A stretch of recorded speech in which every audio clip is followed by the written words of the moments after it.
안녕하세요. 지속가능한 방랑을 꿈꾸는 디아입니다. 하루에 적어도 1시간 이상 시간을 보내는 곳. 이곳은 저의 주방입니다. 지극히 평범하고 자그마한 주방이지만 곳곳에 저의 손길이 녹아들어 있어요. 저는 1년도 안 된 초보 세댁이지만 10년이 넘는 자취 경력을 가지고 있습니다. 먹는 걸 굉장히 중요하게 생각하기 때문에 주방은 저에게 무척 소중한 공간이에요. 보통은 두 식구가 간단히 먹을 음식을 만들지만 가끔 소중한 사람들을 초대해 음식을 대접하기도 합니다. 누군가에게 주방은 노동의 공간이겠지만 저에게는 노동의 공간인 동시에 휴식의 공간, 취미의 공간이기도 해요. 솜씨가 뛰어나진 않아도 내 손으로 직접 음식을 만드는 행위가 저에게 주는 만족감이 크거든요. 그래서 오늘은 저의 이 소소한 즐거움을 여러분들과 나눌 수 있는 작품을 소개해 드리려고 해요. 화려하지 않아도 익숙한 맛이어도 좋은 집밥 같은 작품. 4부작 드라마 빵과 스프, 고양이와 함께하기 좋은 날입니다. 원작 소설의 작가는 카모메 식당으로 유명한 무레 요코입니다. 왓챠플레이에서 볼 수 있는 이 작품의 줄거리는 다음과 같습니다. 베테랑 출판 편집자 아키코는 동네 식당을 운영하는 어머니와 둘이 살고 있습니다. 어느 날 어머니가 갑작스럽게 돌아가시며 아키코는 자신의 삶을 돌아보게 됩니다. 아키코는 자신이 편집했던 요리책 작가의 응원에 힘입어 자신만의 작은 가게를 차리기로 결심합니다. 가게를 리모델링 하던 중 길고양이를 들이고 직원도 채용합니다. 고양이 타로, 직원 시마와 함께 새 삶을 시작한 아키코. 아키코의 삶에는 다양한 사람들이 스며듭니다. 아키코는 이들과 함께 소소하고 평온한 나날을 보내게 됩니다.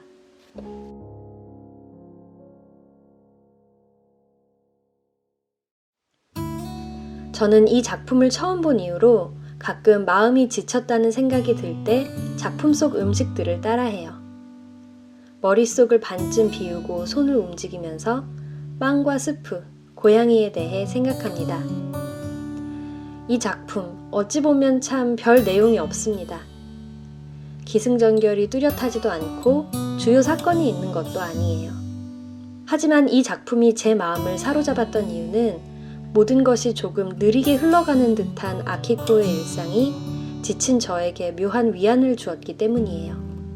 중년이 되어 평생 하던 일을 그만두고 새 출발을 해서 큰 걱정 없이 가게를 꾸려나가는 아키코의 모습이 현실감은 없어도 대리만족을 주었어요. 아키코가 만드는 음식도 마음에 들었습니다. 따뜻한 스프 한 그릇과 입안 가득 베어 물고 먹을 수 있는 두툼한 샌드위치. 간단히 먹을 수 있지만 만드는 건 간단치만은 않죠. 그렇기에 밖에서 사 먹으면서도 집밥의 향기를 느낄 수 있는 메뉴라고 생각해요.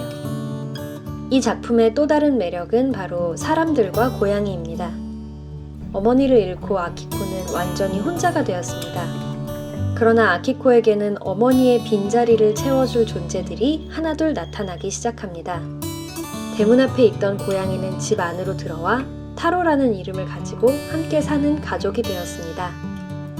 시마는 믿을 수 있는 직장 동료가 되어주었고 어머니의 옛 단골들은 아키코를 물심양면 챙겨줍니다.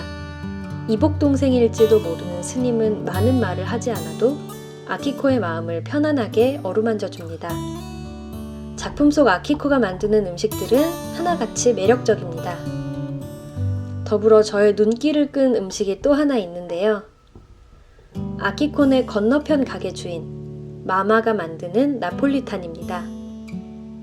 작품 속 마마는 매사에 툴툴거리고 사사건건 아키코가 하는 일에 딴지를 거는 것처럼 보입니다. 하지만 그 속에는 아키코를 향한 애정어린 걱정이 담겨 있습니다. 29세의 시마에게도 넌 아직 햇병아리라고 퉁명스레 말하지만 하루하루 나이듦에 대해 압박을 느끼는 심정을 알기에 무심한 듯 그런 말도 할 수 있는 것이었겠죠. 마마가 만드는 나폴리탄은 어딘가 모르게 마마를 닮은 음식입니다. 이름과는 달리 나폴리와는 아무 관련이 없고 일본식 스파게티를 부르는 이름입니다. 2차 세계대전 이후 요코하마의 한 요리사가 미군이 쓰다 남은 재료로 처음 만들었다고 해요. 우리나라로 치면 부대찌개 정도 되겠네요. 정통 이탈리아 파스타 메뉴들에 비해 무척 투박하고 근본 없는 요리라고 할 수도 있지만 어딘지 모르게 친숙하고 실패 없이 보장된 맛있음이 담겨 있습니다. 빵과 스프, 고양이와 함께하기 좋은 날 속의 세상은 참 아름답습니다. 하지만 우리 모두 알다시피 현실은 그렇게 녹록지 않죠. 아키코의 상황은 그야말로 비현실적입니다. 가게는 어머니 가요씨가 자가로 마련한 건물인데다가 위층은 집이라서 월세 걱정이 전혀 없죠. 가게 운영도 마찬가지인데요. 테이블 수가 적어서 받을 수 있는 손님에는 한계가 있는 데다가 점심에만 장사를 하기 때문에 수입도 한정적이겠죠. 그런데도 심화를 직원으로 고용해 시급이 아닌 월급을 줍니다. 고양이의 모습도 마찬가지입니다. 작품 속 타로는 정말 사랑스럽죠. 하루 종일 얌전히 아키코를 기다리다가 저녁이 되면 집으로 돌아온 아키코를 반갑게 맞이합니다. 현실 고양이는 육아전쟁과 크게 다르지 않아요. 저희 집 고양이 오르미는 우렁찬 목청의 소유자로 원하는 게 있으면 들어줄 때까지 때를 씁니다. 화장실 치우고 무한히 뿜어져 나오는 털 관리도 필수죠. 아프면 병원 데려가는 것도 일입니다. 하지만 저는 이 작품이 현실을 몰라서 이런 이야기를 만든 건 아니라고 생각해요. 최근에 무레 요코의 소설도 읽어봤는데요. 소설은 비교적 현실적입니다. 싱글맘으로 자신을 키운 어머니에 대해 느끼는 복잡한 감정, 가게를 운영하는 현실적인 어려움, 고양이 털과 벌이는 전쟁, SNS 마케팅에 대한 고민까지 담겨 있습니다. 드라마는 그런 측면을 무시하는 것이 아니라 화면에서 보여주기를 생략했다고 생각합니다.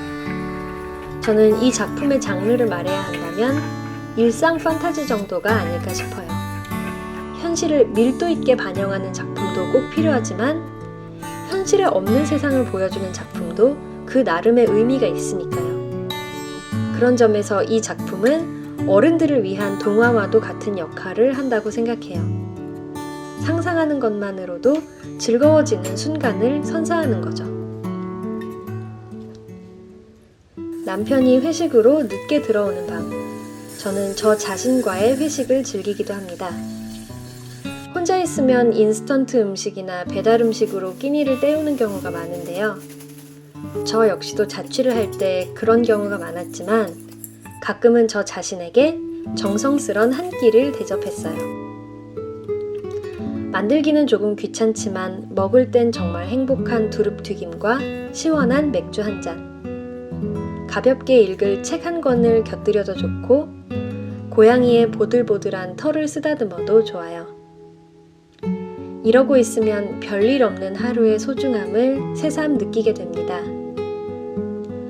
아무것도 하기 싫을 때, 이미 아무것도 하고 있지 않지만 더욱 격렬하고 적극적으로 아무것도 하고 싶지 않을 때, 아무 일도 일어나지 않는 이 작품을 보고 나면 밥 한 끼를 차려 먹을 힘이 생길지도 몰라요.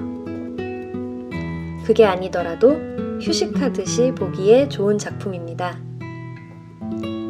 빵과 스프, 고양이와 함께하기 좋은 날 이야기는 여기까지입니다. 영상이 좋으셨다면 구독과 좋아요, 댓글과 알림 설정으로 응원해주세요. 오늘도 제 얘기 들어주셔서 감사합니다.